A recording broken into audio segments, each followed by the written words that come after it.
All right, everyone. Welcome again to another No Gear Required podcast. Here again with me, I have Mike Zabalos, the magician that makes everything work well.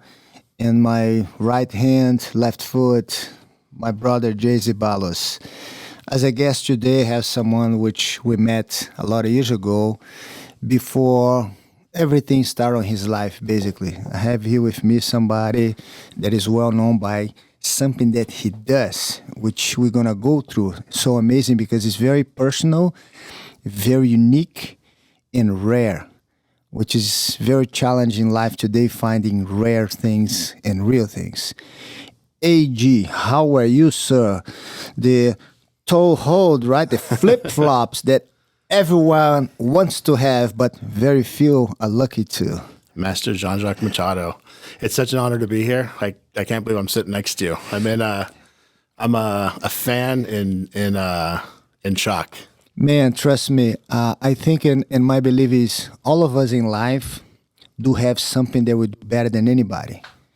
And you have a special gift that you do something as an artist. Thank you. Not only do as a martial artist, but you're an artist developing and creating something that it's your vision. It's how you see it. And a lot of people will be surprised and see how amazing what you produce is. Thank you. And starting with that, and I know I'm so curious, and I was reading about you, how that whole idea to start making, and with such like a personal, I think it's passion. You saw something that nobody else could see. And here we are today, and I'm lucky I have 3 generations of Toeholds, all these flip-flops that is last forever too. How did idea come up with you, man? Tell me about that hiking, that you went through some issues on your own flip-flops, and it's like, no, I gotta make something that lasts forever. Yeah. So I was on a hike in San Diego up on Palomar Mountain, and my flip-flops, the thong had pulled through and broke on me. And I was like 4 miles. Yeah, that happens to so many people in the wrong time. And the type of flip-flops they were, it wasn't the type where you could push like the plastic thing back through. Just it pulled through and the flip-flops were done. So after thinking for a few minutes, I took some paracord, wrapped it around my foot, and was able to kind of hobble back to camp. But the paracord was with every step, it would cut back and forth between my toes, leaving my toes super bloody by the time I got back. So at that time, I was a military contractor, and I got sent over to Japan, and I wound up on the island of Okinawa. And I remember we were walking in the jungle, and there was like this little hut. And we went inside, and we were talking to this Okinawan who was a leather craftsman. He had these very beautiful bags, wallets, but it was very, very rural. It wasn't something that very many people would have access to. So I talked to him and I asked him about making a pair of flip-flops. And he said he's never done it before and what were my ideas. And I had a translator with me, but kind of with a rough sketch, I told him what my thoughts were. I had pondered the idea for a while on what exactly I'd want from my pair of flip-flops. And over the course of a few weeks, he made me a pair. I wore them around the island, going through the jungle. And the Okinawan jungle is like how you'd picture the Vietnamese jungle, like a Viet Cong jungle, just giant centipedes, tons of snakes, spiders, scorpions. Everything wants to kill you all the time. And you wear flip-flops? Always. The only time you'll see me in shoes if like I go to a UFC fight or like a nice dinner, sometimes I'll put on shoes. But as soon as I put shoes on, there's a clock ticking. Maybe about 2 hours and I got to get them off my feet. My feet just get stagnant and I got to move them. I feel. But to know what is amazing is a lot of people in today's time, they don't realize how much we need to have no shoes. Yes. You need to have air on our feet. And that's why a lot of people that have problems on their feet is... It's huge. It's from Nike. It's a way for us to have connection with nature. Yeah. To have no shoes on. Really throughout all the time, shoes have always been made from leather. Originally, like thousands and thousands of years ago, the first shoes were like a boot with a heel on them that was designed to hold, I think, Persian riders in stirrups. So their feet wouldn't slide out of the stirrups when on a horse. And then they just kind of evolved from there. There's flip-flops that are almost exactly like ours, some modifications and difference to the foot shape and the toe box 6,000 years ago that they found in ancient Egypt. So that style has been around forever. So I didn't create flip-flops. I didn't invent flip-flops. All I did was just customize them the way that I wanted to for my feet. And what happened was a friend asked for a pair, and then another friend asked, and then one of our students from the gym asked, and it kind of went on like that to almost 5 years later. We have a pretty well-recognized brand in jiu-jitsu. We have flip-flops all around the world, pretty much everywhere except Antarctica. We've shipped everywhere around the world. And kind of the gist of what we do is we use a really old world technology, really high quality vegetable tan leather, and an orthopedic core, and a real special tuck under design with really high quality straps, which is very indicative of how shoes have always been made. They are formed to your foot, and then over time they break in, the leather stretches, and it gets a very, very custom feel over time. Now, with modern shoes like Nike, what they did is they created a type of running shoe.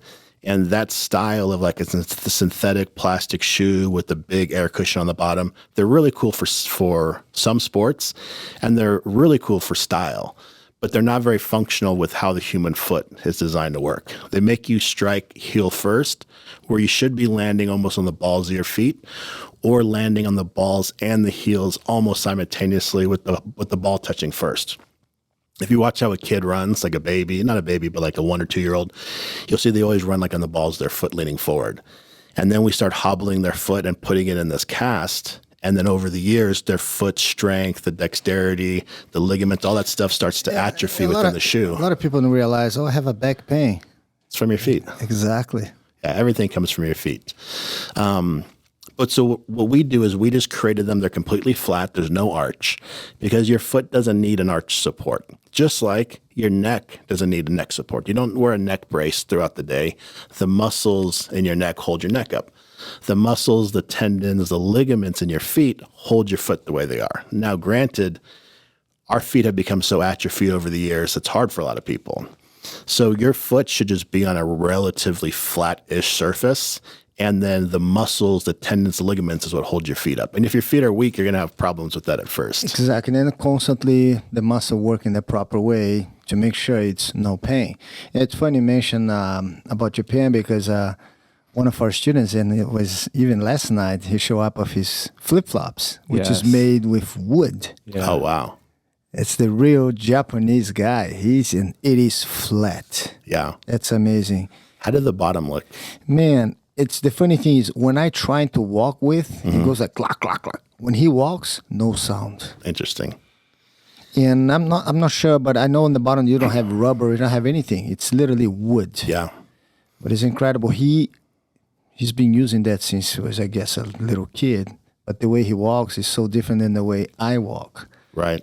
And that's incredible. And I see such a similarity when on the flip-flops. Evidently yours is, as the time goes by, gets molds on the shape of your foot, which is incredible. And one of the things so the big factor that causes that is the vegetable tan leather. And what that is for thousands of years, you'd get an animal hide, you'd throw it into a drum, it would spin, taking off the hair, and then you would add things called tannins, which is like a powder that comes from tree roots, tree bark, minerals in the ground. And it's a very organic type of way to tan the leather, to treat the leather. And what you get is the tannins bond to the collagen in the leather, and it makes a very strong, firm leather. And from there, your body could interact with that real easy. There's no toxins in there. When you put your foot in like a Chinese pair of flip-flops, that rubber, everything's artificial. It's all artificial, but it's also some of that stuff is really toxic because the rubber, the way they blend that stuff, you're directly soaking up sweat and pores, and your foot's interacting with that in a way that could be doing a lot of damage to your foot. And a lot of our energy from our body comes from the hands, palm of your hands, and our From your feet, yeah. And as you said that, I remember I was in China there, and almost every store you go, outside has sometimes an old lady or old guy washing people's feet. They make sure and they go, it needs to be clean for the energy, for you to feel the energy from nature. Yeah. And also one thing that I was very impressed reading about you, how you make all the flip-flops, is how conscious you are with the animals, with the nature, where you get the leather, the real leather. Yeah, I noticed that too. Where everything goes and keeps the cycle, the life going on without having any impact to the nature. That's a real big part. So the cowhide that the vegetable tan leather comes from, that's from the American cattle industry. There's tons of that stuff, and it's a good way to celebrate the animal. But if you're gonna kill a deer, you want to use all of the deer, right? The Native Americans did that. They'd use the hoofs, the bones, the antlers, the hide, everything, eat the meat. So with the cattle industry, same thing. The hides used in the saddle industry and a bunch of other industries. Well, one of the things we do, we use a lot of exotic leathers, stuff that comes from Africa. And it's important to explain because the default kind of reaction is, I can't believe you use that leather. But when you hear why we use it and how we use it, it makes a big difference. So, for example, we work with a big park in Zimbabwe, and everybody loves the animals. Everybody loves elephants. Everybody loves zebras. Everybody loves all these animals. But nobody writes a check, or very few people write a check to support these parks. So what these parks have to do is operate with a almost zero, that's probably the wrong term, a very, very low budget, like razor thin. Some donations, but mostly what they get is people will pay to come in and take photos, photographers, National Geographic, stuff like that. They'll do tours. But the animals, they're very conscious of keeping a good herd. And for example, we'll use an elephant as an example. They're herd animals. They're very social. They have great memories, and they interact with each other very, very, very well. If one of them gets sick, gets a disease, gets attacked, and let's say that wound gets infected, it's going to suffer, and it suffers bad. So what they try to do is, being good stewards of the land, they want to humanely euthanize an old or sick animal. They have to bring in a veterinarian, they have to fly him in, they have to track down the animal, set up a camp, and then euthanize it, then set up kind of security to make sure, as they're dealing with the animal, a tiger, or a lion or something doesn't hurt him. So the cost of that is extremely high. The way they try to recoup some of that cost is they'll take the bones and they'll sell them to museums and scientists. And my understanding, the bones are used to kind of like shear up like woolly mammoth exhibits so that they could kind of make up where the bones are missing. They'll take the hide, they'll turn it over to the government, and the government has a very strict, meticulous process on tanning that hide. And then they'll in turn sell that hide to try to recoup some of the veterinary cost and to go to park funding. And then with the meat, if it's something that can be salvaged, they'll give it to one of the local villages. And then if the animal does have ivory, like ivory tusks, they take those and they put them in a secure vault where they keep all the stuff that they may get from poachers and they seize and things like that. So they really try to honor the animal by utilizing everything and then trying to recoup some of the cost. Well, in turn, we got proposition to buy some elephant leather years ago. And the first thing I told my broker was like, absolutely not. And then when they told us how it works and why the park sells it and the government controls it and it goes back to funding, we reconsidered because it was for a great cause. And now we write huge checks. For us, they're huge checks back to those parks really every month. And 100% of that money goes back to the park. So for an example, if they come and they say, hey, we got a 8x8 elephant hide or a wildebeest or Cape buffalo or something like that, or a hippo, we'll have to write them a check. That money goes directly back to the park. The park gets all that money, and then it's up to us whether we sell it or not. Most of the time, I sit on that stuff for years. We sell a lot of flip-flops, but there's such a huge variety that people can choose from. Some guys will buy sharks, some guys will buy elephants, some guys will buy wildebeest.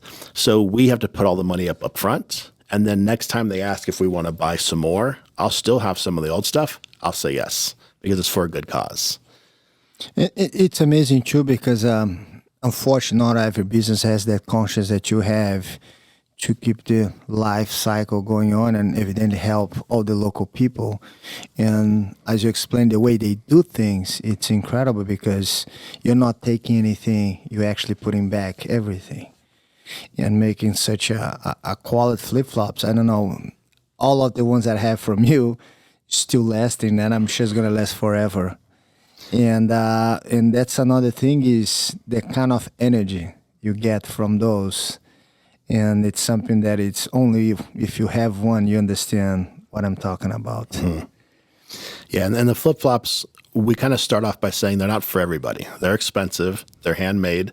They're not in everyone's budget, and not everybody are flip-flop guys. Yeah, but a lot of people don't realize too is this. Sorry to cut you. Is a lot of people know I'm gonna go with this cheaper thing here. But what happened is what you're gonna get out of that is gonna be problems for you. I'm gonna buy a cheap flip-flop. Then you're gonna have a back pain. Then the flip-flop not last forever. And I think at the end is not even an investment, but it's cheap for what you can get out of the shoes that you make, man. It's amazing. Because you're getting more. You're getting more than just the flip flop. You're getting the whole experience behind it, and your kind of contribution to your cause. You know, I think that's pretty amazing, man. And you know, when it's hard to get, everybody wants it. Yeah. Everybody wants your flip flop, man. Everyone. Yeah, we've been blessed that we've had a lot of real positive support. A lot of people have supported what we did. And early on, we weren't very good at making flip-flops. At the time, we thought we were. And maybe 5 years from now, I'll look back on today and be like, I can't believe people bought those.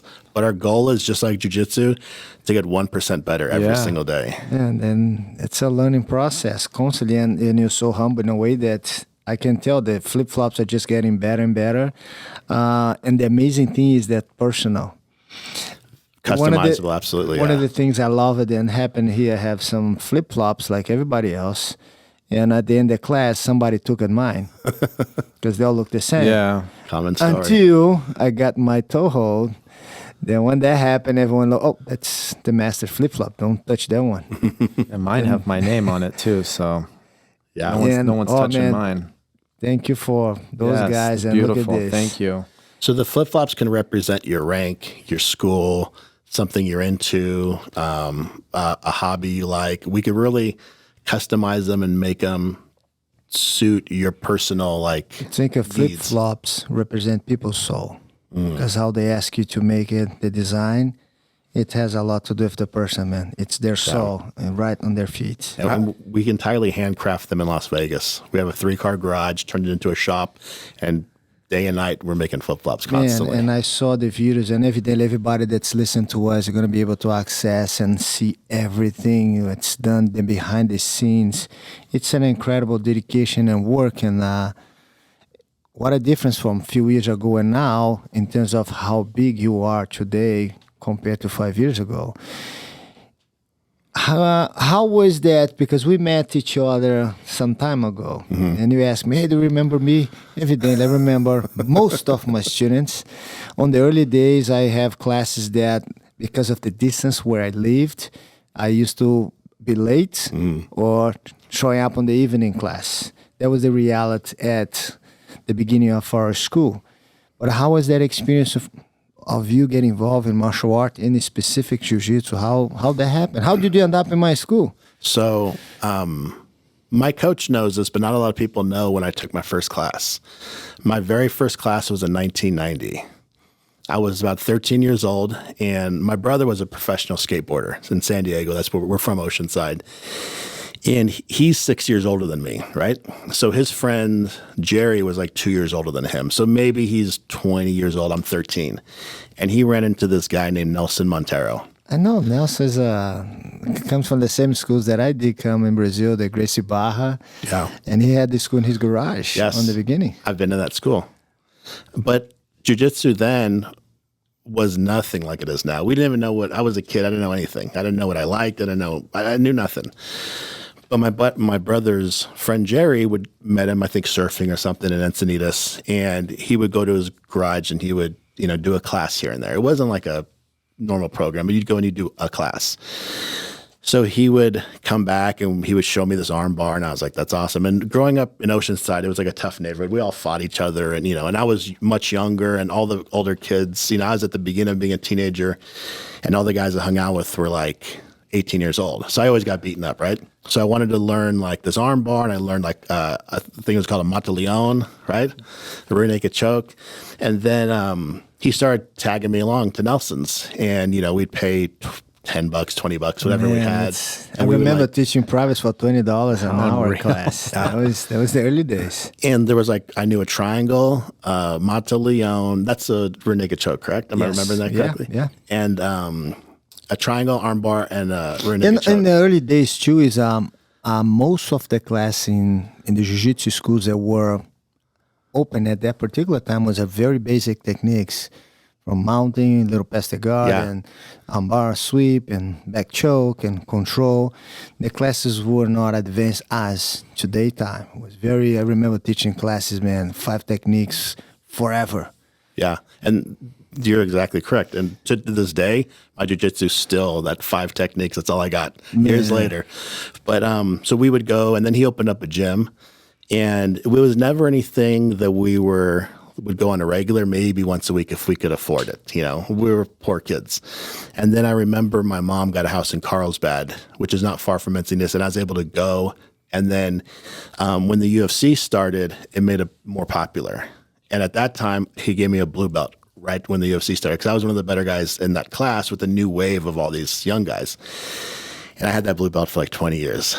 About 10 years. And all through the early 90s, I would train periodically, and people were getting into it, and it was just a thing I did. But it was always something that I used maybe for evil, right? I'd get in a fight, I would choke somebody out. Survival. That was survival. Or just survive like my brother. They were surfers and skateboarders, so they were always beating us up as kids. It's always some kind of an argument going on. But no idea back then did I realize what we were doing would turn into something so special. I would have no idea. And who knew jiu-jitsu would be? I remember my brother said something to me that he convinced Nelson Monteiro to open a school. Like, I don't know, have a school. Like, man, open a school, because we had a school in our garage in Redondo Beach, and he finally convinced Nelson to open a school in San Diego, and he did, and here we are today. Yeah. And on this whole process, man, how did you end up at 10th Planet? How is that whole transition? And I think it's almost a similarity in time, and the growth of the toeholds and the tournaments and the jiu-jitsu. I mean, everything was together. How was that happening? This whole communication, this whole mix. Yeah, it's such a jiu-jitsu is such a small world. Everybody knows each other, but I had trained on and off. I was a military contractor, so I was in Japan. I was a manager for LA Fitness. So I was always working. Yeah, I saw your record, man. You did, if I'm not wrong, I saw Apple there. You did a lot of... I was in senior leadership for Apple. So my jobs were always super work intensive, long hours, making good money. And maybe I would drop by a gym a month, maybe. I saw. Can you name it for me? Because I saw, I don't know, 5, 6, or 7 different high ranking to me positions in the companies that you work for. So I worked for LA Fitness. I was a military contractor for 2 different companies. One of them was a private company, and then one of them got converted into a government company. Because during the Obama administration, he tried getting rid of contractors, but what we did was so vital. We did a lot of amphibious training that they kind of rolled us into a government program. So I did that for a long time. And then I worked for Apple part-time, and they needed somebody who had lived in Vegas previously, which I had. They needed somebody with management experience, which I had. They needed somebody that can go to Vegas, fix one of their flagship stores, and not fall into the Vegas trap of gambling, drugs, girls, things like that. So they sent me out there. Steve Jobs sent me out there, and we turned one of their stores around and made it extremely profitable. And so much of what I do nowadays, I learned from Apple. It's jiu-jitsu and it's Apple are the 2 things that probably shifted how we operate our company. It's all about respect. It's high quality of customer focus. It's extremely detailed process. And at the end of the day, the only thing I care about is making the best product. That's all I care about. And you do. Thank you. And you do for sure. I try. I'm super hard on myself. Man, Every flip flop I've ever made, I hate. I can't stand any of them. It's fine, but then you never stop. That's the best thing. You never stop. Yeah. And how was that whole process? You end up in Vegas. You end up moving there. So Jerry, the same guy, my brother's friend, he wound up coming to Vegas. And in high school, I completely skipped out on high school. I was coming to Vegas, hanging out with him. We would train a little bit. We'd go over to a school that John Lewis had back in the old days. Joe Lewis, yes. And I always casually trained, always. And there was times where I would be more dedicated, but it was always casual training. And that kind of got me exposed to being in Vegas. I really liked it. I was never a gambler, never really a drinker. I mean, I'll have a cocktail. And people sometimes get the wrong idea because you live in Vegas. Yeah. Doesn't mean you have to be part of that part of Vegas. Yeah, Vegas is a super nice town. It's extremely outdoorsy. We got some of the best mountain biking, rock climbing, hiking, water skiing, wakeboarding in the world. It's super nice. It's really hot in the summer, but it's just like San Diego most of the rest of the year, minus like the middle of summer, the middle of winter, the rest of it, it's really nice. It's amazing how they turn that middle of nowhere into a paradise. Yeah. And now, like, you live over there, you know all the right places to be. And is there any, on the outside, the outdoor things, is there any inspiration there for you to do your flip-flops? So there is. So living in Vegas, it's one of the hottest places on earth. But right down the street is Death Valley, which is the hottest place on earth. And the ground is it's sharp, hot rocks. It's a great testing ground for our flip-flops. Because if they can handle the terrain there, the cactus, the thorns, they can handle anywhere. You mentioned that now, and one thing I have to say, I never had my feet sweat wearing your flip-flops. I have a flip-flops and never sweat. Yeah. And a bunch of flip-flops that I have to take out of my foot because it's even leave a mark of sweat. So that's that vegetable tan leather, that high-quality leather. If you can, I like to talk a little bit about the leather part. Yes. So there's a couple aspects to leather, right? There's leather, let's say, on your couch, right? There's leather that's in a Ferrari. There's leather you see on a saddle. Maybe there's leather on like a dog collar if you have a pet. So full grain, top grain leather is the very surface of the leather. That's where it's its absolute strongest. As you start going down the leather, it gets more fibery. What they'll do is they'll take the leather and they'll shave off the bottom part. So let's say if a piece of leather is a half an inch, they'll shave off most of it, and that goes into a scrap pile. And it's just fibers, like you would see particle board wood. Yes. They mulch that together, and they make what's called genuine leather out of it. That's crap leather. So if you ever see anything that's called genuine leather, it's the mixture between... It's good to know. It's the leftover fiber from full grain leather, and oftentimes it's mixed in with a bunch of synthetics. It's funny because it says genuine. It's like, wow, that's such a nice word. That must be good. Yeah, and then like you see like in a sofa, it has that pebbling. That's fake. It's all fake. So there's a bunch of different grades of leather. Most of the leather is crap. And to answer your question, when you put yourself up against like a rubber surface, your body has no place for that moisture to go. It so feels like builds it up. can't breathe. Exactly. Flip-flops are different. They're going to absorb that moisture and they're going to disperse it in other areas of the flip-flop. So where you're standing, the sweat will absorb, and off the sides, it'll disperse and vent out. Because I had that in mind and I never asked you, and I just thought about it, but you said heat. I never sweat my feet on those flip-flops. Or maybe I did and just disappear on that. Yeah, so using real leather is such a difference for your feet. And if you've never used it before, it's a big difference from what we're used to using. As I was mentioning earlier, we're always putting our foot on like petroleum products, fake rubbers, fake synthetics, and it's not good for your feet. And who knows what's leaching back into your foot from that stuff. Yes, definitely. It's like when they make those toys and they have so many things and kids put in their mouth. I mean, and that's why I'm saying when you say it's not everybody can have your flip-flops, but I think the idea is you should have, because you put your money in something that is healthy for you. Not only the style, which is amazing, man. I look at the whole floor and I see a bunch of flip flops and suddenly mine sparking out the red one, my name on it. It's like, whoa, that's really something, man. Custom stuff is becoming really popular nowadays. In a world where everything's exactly the same, there's very few things you can get that are made just for you. And I'm sure a lot of people put their soul, their personality into the orders they make with you. If you can, is there any, what would be, I would say, some of the most interests flip-flops you made or request? So the most difficult, probably the one that's the most desired is Stingray. So Stingray is really hard to describe, but if I could, it's almost like a small bed of polished pearls, really tiny pearls, maybe the size of a small bearing. And you can't cut it, you can't burn it, you can't slash it, but it's supple to where if you curl it up into a ball, it'll curl up when you lay it flat and try to like stab it, it won't cut. And we have really strong steel tools that I use to like cut through the leather. And we've had the Stingray shatter thick, heavy steel before. In all the orders that you get, and actually people have the choices of what kind of leather they want. Yes. Not only the style, but I want this type of leather. And you basically have access of all kinds of. Yeah. We're doing a pair of flip-flops right now for a gentleman that lost his big toe. So we're able to reshape the flip-flop to be able to fit and put the thong on a different toe. But you only get that from a customization. We have a lady who's in a wheelchair and she wants them just solely for fashion. She's never used her legs before.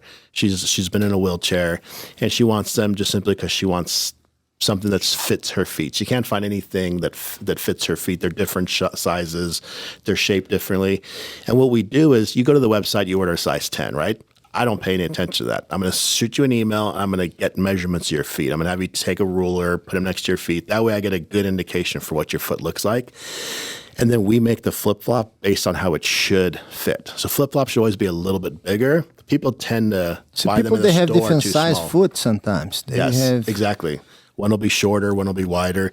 And then another thing with the flip-flops is as they break in, you can look at them and tell what your feet are doing. If they're worn heavy on the side, you can tell that you have like a strong pronation on your foot, or you can really kind of monitor what your feet are doing based off of the imprint that you're leaving behind on the flip-flops.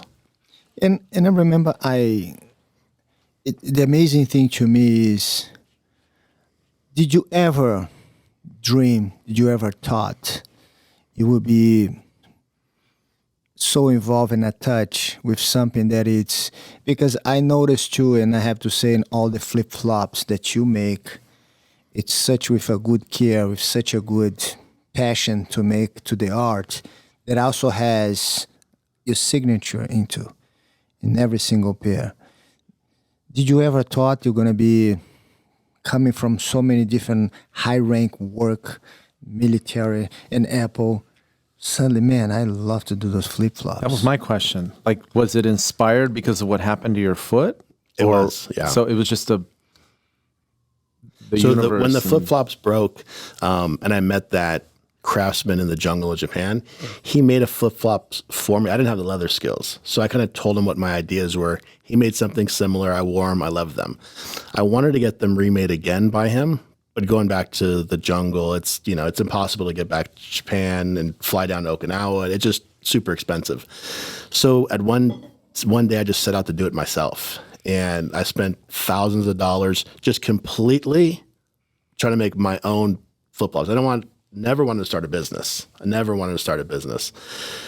And I just kept failing. I just couldn't get it. And I was so stubborn. And maybe it's something that we get from jiu-jitsu where when you can't figure something out, you just relentlessly keep going. I just never stopped. And then eventually I got just a little glimpse and another little glimpse and another little glimpse. And then years later, even today, I still feel like I don't know anything. And when my buddies come over and they watch me work in the shop, they're like, "You're such a craftsman." I'm like, "I'm an idiot. I don't feel like I know anything." So it's just the relentlessness I think that you get from jiu-jitsu. I just never wanting to give up. And maybe from being in jiu-jitsu, we always have to learn new stuff. So it makes my mind open to learning new stuff. And it was just tons of trial and error. And then, like I said, my buddy asked for a pair, and then my other buddy asked for a pair, and next thing you know, we have thousands and thousands of pairs out there. And what do you think, and how Toehold is ahead on your vision? Where you'd like to see your company to reach out? Because I know in that fighting world, especially the jiu-jitsu community, I was able to see a lot of people. I was showing the flip-flops and very thankful for. And again, they last forever. Where do you see, where you want to see that company to be at? Because it's something that I asked you and you said, no, I like to stay and keep more personal. Because I'm sure you take a product like that, I'm sure a lot of stores would like to carry your flip-flops. So you ask a great question. So we've since took on a business partner, pretty famous guy. And his vision was, we got to get these flip-flops exposed to more people. More people need this, right? So this is healthy. You understand? This is something that you're doing that a lot of people will start having some health issues because they're wearing the proper shoes. And that's something that is way bigger than people understand. It's not just a flip-flop. It's something that brings you energy, makes you have more contact with nature, and helps your whole body. That's the thing. Well, and you said something we were talking earlier, and it's still sticking in my head about, we die from the feet. You die from the feet up. Yeah. When your feet are constantly in a shoe all day, they don't move, right? So take your hands, if you're listening, just take your hands and open them as wide as you can and close them and open them and close them. And then try doing that with your feet. If they're in, that's what they should be doing all day. They should constantly be moving all day, and they don't. Inside shoes, they just stay stagnant. It's no different than if you're in a car for 6 hours. How do you feel afterwards? Man. Your back's tight, your hamstrings hurt. Every life in earth comes from the soil. Mm-hmm. That tells you that you should be in contact with the soil. Because every human being, everything that grows comes from the soil. Yeah, I agree. And the more you wear those big shoes, the less connection you have with earth.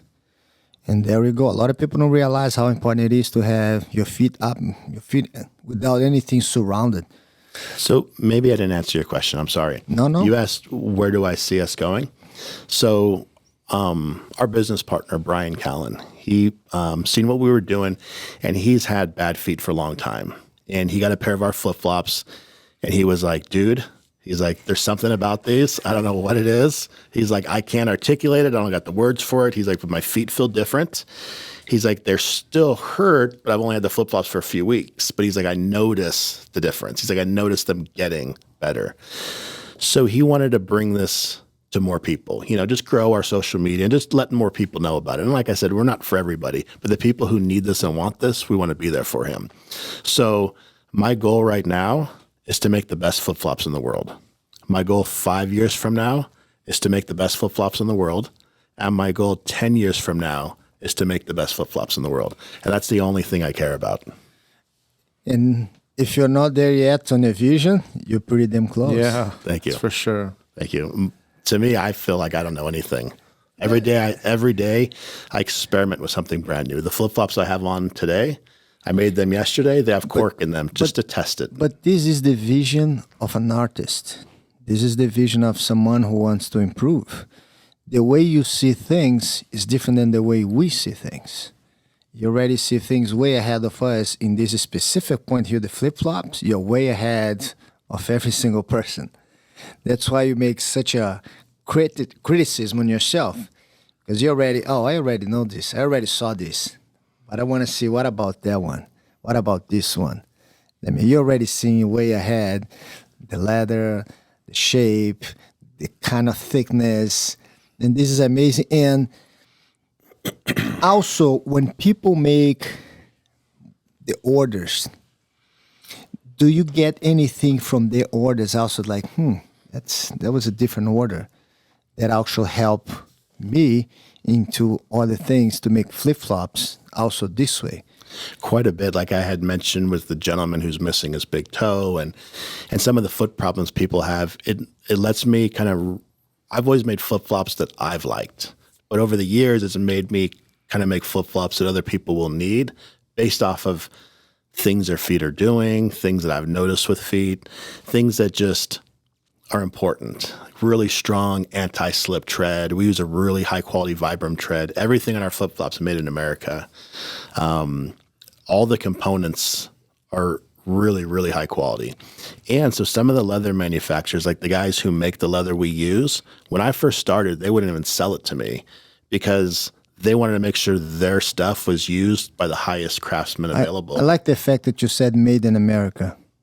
Everything, 100%. So many more things should be made here. Yeah. And I know we can make so many things here. And I see the growth, the beginning of a company is America. That's the American dream.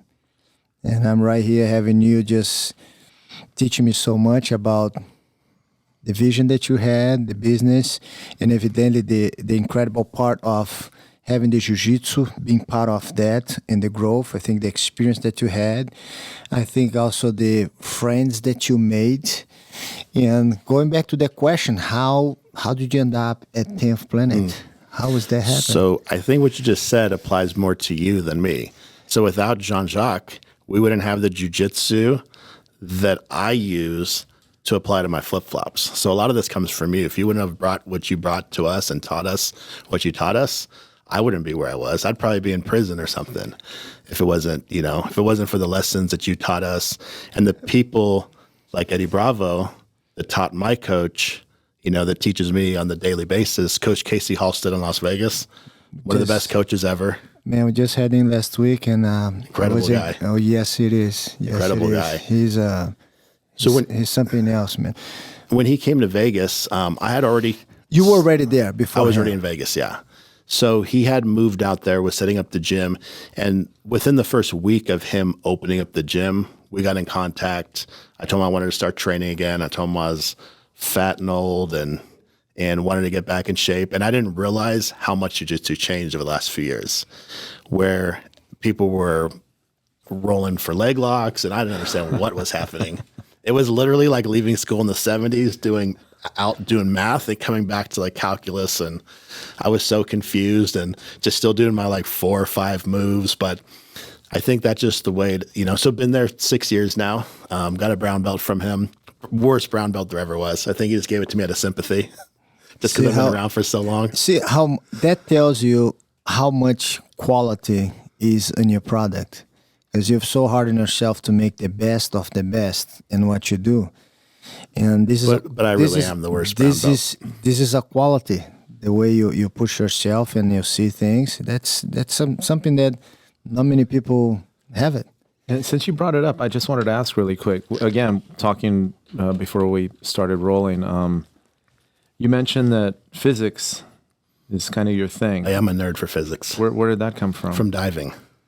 So when I was a kid, we'd go to like the video store to rent VHSs, and there was a tiny section, like one section. A lot of people have no idea what VHS is. I tell in the class, say VHS, and they see face look at me like, what the hell are you talking about, VHS? There would be like the Disney movies. I didn't watch cartoons as a kid. I didn't do any of that stuff. It was National Geographic had like 3 or 4 videos out. There was some scientific stuff, and I would just rent maybe 12 videos and just go in a circle, watching that stuff constantly. And when we got cable TV, it was National Geographic, it was Discovery Channel, and it was science stuff always. My math sucks. My spelling's good with an iPhone, but my science and physics is really high. I've always had a huge love for those things and a good understanding. And then being an accomplished scuba diver, physics is so important. So just having to understand everything with physics. Like if I listen to a professor explain something, to me, I get it right away. And I don't understand how other people don't get it. When they talk about molecules and pressures and stuff like that, I'm like, duh. But it's just like my little ability I have. It's the only thing I'm good at. Making flip-flops and physics. Then I'm going what are you talking about? I'm lost now. I'm not going to say I a word. don't know what to say, but... Yeah. But in this whole process, man, I want to just hear, if you can evidently share with us some funny stories on this whole production of the flip-flops and whatever, some of the orders, what? Is there anything that you can share with us that... I got a not funny story. I got a story about jiu-jitsu saving my life. Can I share that? Please do so, man. So during COVID, this was last year. Do you guys remember, it was kind of popular on the news where people were going around and just randomly attacking other people? Yes. Well, your boy here was a victim of some of that. Really? So I came out of a market in Las Vegas, Sunday morning, like 10 a.m., right? Early football season, so real quiet, nobody was around. And I had walked out of the market. When I walked in, there was nobody there. When I walked out, there was nobody there. And as I was walking to my car, just a few feet from the market, somebody came up from behind really quick and smashed me right in the face with a hammer, just completely out of the blue, random act of violence, right? And afterwards, my friends were all like, did you grab your gun? Did you get your knife? What did you do? There was no time for any of that. So immediately, and I'm going some of this off of guessing because I'm not sure exactly what happened, but a guy came up from behind, super random, no confrontation, didn't see him. He was just walking down the street, deranged guy, was just attacking anybody he's seen. And I think there was like a pillar in between us, like a big pylon. So I didn't see him out of the corner of my eye. And I got, situational awareness and all that stuff. Hit me just below my right nostril, cracked my jaw. I wasn't dazed to where like I was stumbly, but dazed where like I couldn't see anything, white, bloody, all that stuff. And we got in a scuffle right away, underhook, spiked him on his head, choked him unconscious, super, super bad. In class, you'd maybe choke a guy 10%, he taps. Maybe in a competition, you get to 20. I squeezed him 1,000%. As hard as you could possibly squeeze somebody. I'm not even going to ask if he went out. I already know the answer. He went out immediately and then some. So unfortunately, it broke his neck really bad. Cops came. It was a big ordeal. Obviously there was no trouble. But the moral of that was how critically instinctive jiu-jitsu needs to be in a real-world environment. There was no sitting guard. There was no rolling for underhooks. Rolling for leg locks. It was immediate stand up, scramble, get on top, choke him unconscious. And when I did, I popped up thinking, because Coach Casey's always like, where's his friend? Where's his friend? So I pop up still dazed. Is there another guy? Completely out of my mind. I think all my teeth are gone. It was a big mess. But luckily, I had jiu-jitsu to thank for that. That is already part of your instinct. Yep, your reaction was just on your everyday training and was there for you.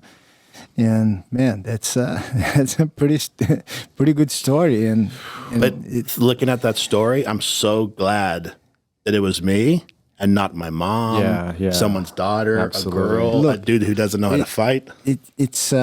I always tell people, look, you don't have to learn jiu-jitsu. And I hope you never need to use jiu-jitsu.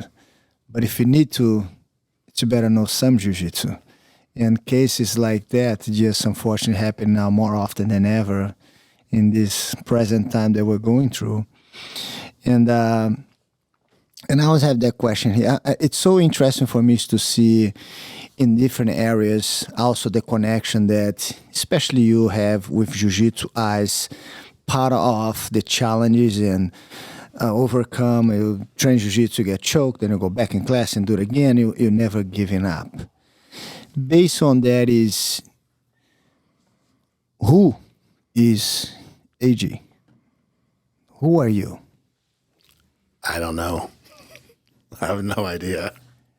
I'm just a dude who likes making flip-flops. I like hanging out with girls. I like doing jiu-jitsu. And I like hanging out with my friends. Very Southern California kind of vibe, And I did a lot of research around for people that knows you, and I could not find somebody that does not like you. I don't know how well you did your research. Oh, I did pretty good, but I think it's everyone that I know, and every time that I saw you, and when one of those events you gave me the flip flops was such a surprise for me, and I do appreciate that. Is you always smiling, man. You always smile, you're always happy, and you're always bringing the smile to shake someone's hand. And I never, in the times that I saw you mean face or anything, you always smiling. Yeah, I'm never like that. Even when I got hit in the face with that hammer, I was driving home, taking selfies, smiling in the mirror with my whole face shattered. It just getting mad just isn't something that makes any sense to me. Man, and I don't just hope, because I'm certainty that we're gonna hear a lot more from these incredible flip flops that you made. I think people more and more realize how beneficial that is to people, because basically you're wearing on your feet nature, and more we need to be close to nature. And if you don't have those flip flops today, you should run and get one, because it's something that will make a difference. And if you haven't one and you understand exactly what I'm talking about here, and you can also find out anyone that has his flip flops, you can ask them what do you think of it. And don't take my words for it. Go and find somebody who has these Toehold flip flops. And not only that, you make more things than just flip flops. I saw that. You kind of find a good way to diversify a little bit. We make some wallets. we make bags too, like women's bags, and a few different styles of bags. So we get requested to make a lot of stuff, but anything that takes us away from making like flip flops is a big distraction for me. But the bags, we've gotten so many requests for, primarily from my mom. My mom was the big indicator. Son, make me a bag, make me a bag. And it takes tons of time. Like you take thousands of hours to develop a bag, and you'll make it, you'll cut it, it'll be off by like a millimeter. You have to go back and do everything over again. There's so much. And no bag is the same. No, everyone's different, has its own characteristics. We could put your name on it if you want. I mean, that's basic, but we use really high quality exotic leathers. And then another thing we do, and we did this kind of from the beginning, is I had a friend, my buddy brought a big Louis Vuitton duffel bag or garment bag. And he said, hey, this is leather. Can you make a pair of flip-flops out of this? And I was like, that's not leather.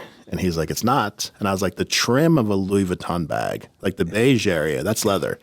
The brown part where you see the monogram, that's a rubber-infused canvas. It's a really great product, super, super high quality.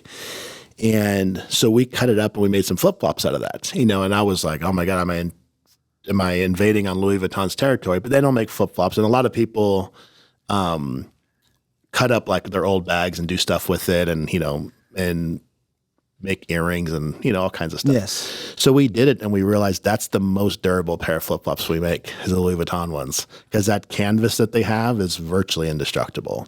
So that was a big part of how we got started, is we started cutting those up, and people seen them and was like, oh my God, what is that? The other ones I thought were cool, but it was really the Louis Vuitton stuff that made people get really interested. It's a few $1,000s flip-flops now. Yeah. Well, we just posted a pair of flip-flops that sold for $2,000. They were all hand-tooled, meticulously created, this beautiful dragon. These were like more of a work of art. And we thought the doctor we made those for was going to hang them up in his office, but he just sent me a picture of him wearing them on the beach. Must be nice. Yeah, he's enjoying them. But a normal pair of flip-flops, you're going to look at $200 to $300, and they go upwards of $500 to $600 for like really high-end alligator, crocodile. But the thing is, it lasts forever. Lasts a long time, yeah. And the leather will last forever. The tread is really dependent on how you walk. So if you're a foot dragger, it'll last less.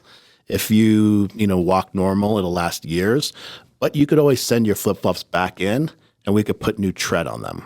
So you could keep the same tops you have and just resole them. But again, the thing is, back pain goes away. And I believe so much in connection with nature that everything will improve in yourself, because that's how we get the energies from our hands and our feet. Mm-hmm. And we need to have our feet up, being air. And those flip-flops are something to me that will connect you to earth in such an incredible way. Man, here I am, and met this guy when he was a little kid. He's still a little kid to me.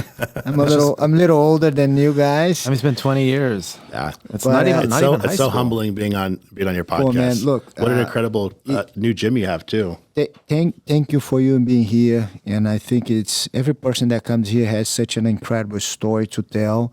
Everyone that comes here and sit down and tell your story to me is a constantly learning process, and I'm very humble. And it's my honor, man, to have you here and share a piece of your life story with us.